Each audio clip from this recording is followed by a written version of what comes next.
Week 2 is in the books, so that means it's time to hit the waiver wire to find any players that could add value to the back end of your rosters. Quick note, I'll be referencing rostership percentages in this video, and those are coming from roster data from 1,700 real Dynasty leagues on myfantasyleague.com. Basically a 50-50 split of one quarterback in Superflex, all with a minimum of 20-man rosters, so I'm not pulling these players out of nowhere.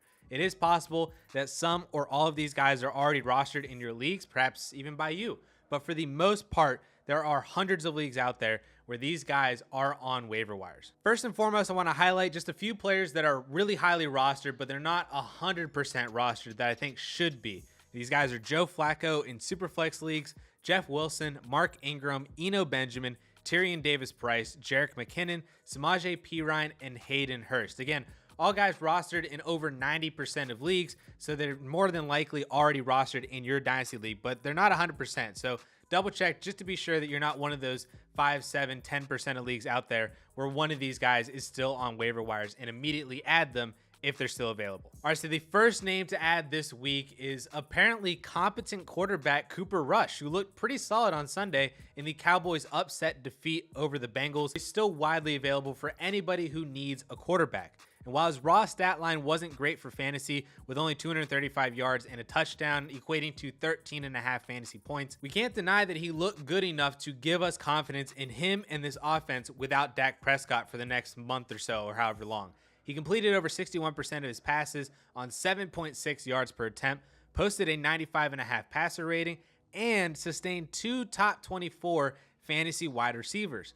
Plus, this offense can only get better when you add in Michael Gallup whenever he returns from injury. So if you just lost Trey Lance or you lost Dak last week and you didn't add Cooper Rush yet, he's a great player that you need to pick up now for any spot starts that you might need. Or if you're still good at quarterback, you can still pick up Cooper Rush, as he could have value and be able to trade him, even if just for a couple thirds, maybe even a second rounder, to a QB needy team like a guy who needs Trey Lance, then he's totally worth picking up as well. The Cowboys play the Giants and Commanders over the next 2 weeks, plus they are at home against the Lions and the Bears in weeks 7 and 8, which is important because quarterbacks like Josh Allen, Matthew Stafford, Kirk Cousins, Jalen Hurts, Patrick Mahomes, and Justin Herbert are all on bye at some point over those 2 weeks. So you might even need Rush then if Dak hasn't returned yet and your star quarterback is on a bye week. Another Cowboy that should be added in a lot of leagues is the current wide receiver 2 without Michael Gallup, and that's Noah Brown. And I'll be honest, I kind of shrugged off Brown's performance last week against the Buccaneers as more of a fluke,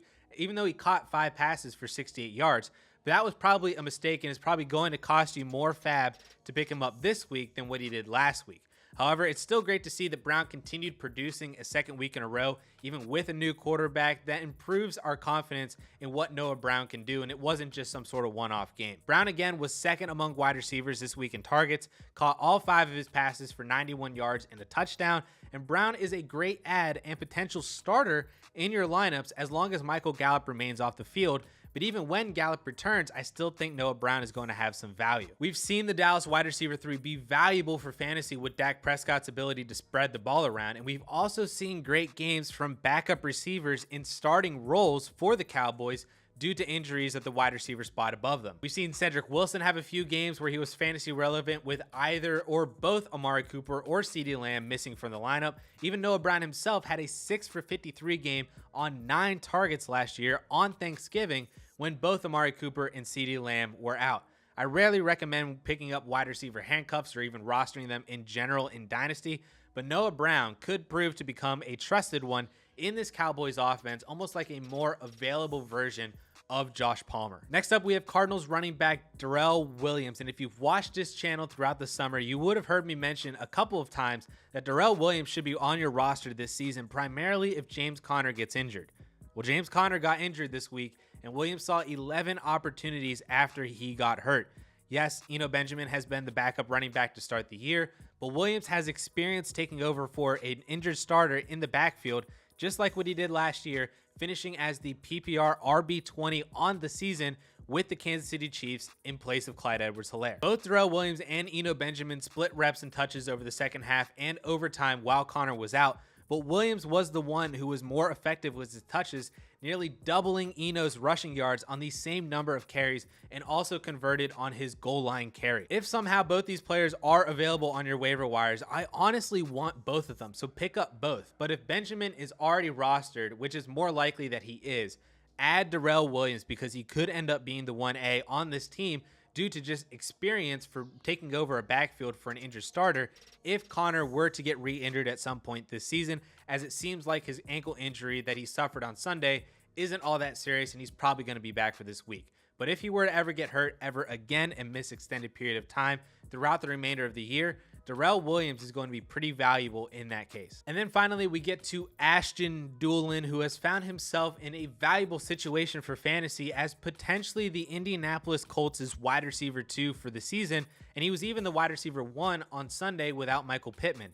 He actually didn't see a significant increase in targets without Pittman, getting 7 targets this week compared to 6 targets last week, but he turned in a nice game, caught 5 passes for 79 yards, basically 13 fantasy points in PPR leagues. And the Colts really need someone to step up as the wide receiver 2 on this team. And I think Ashton Dulon has the potential to be that guy because Paris Campbell ain't it. Mike Strachan ain't it.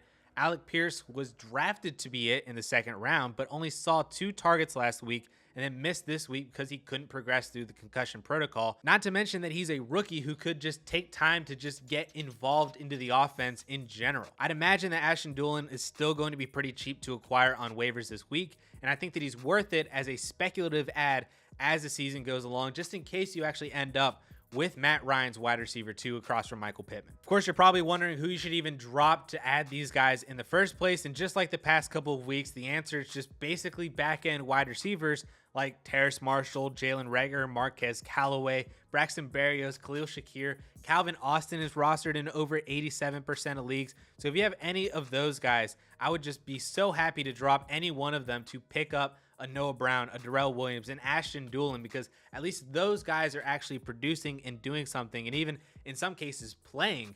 Then it'd be way better to have those guys on the back end of your rosters than any of the guys that I just listed. I'll also add in Trey Sermon. I give you permission to drop Trey Sermon right now because he hasn't played at all this year, and he's a complete waste of a roster spot right now. So if you have Trey Sermon, drop him for Darrel Williams, drop him for Ashton Dulon, drop him for Noah Brown.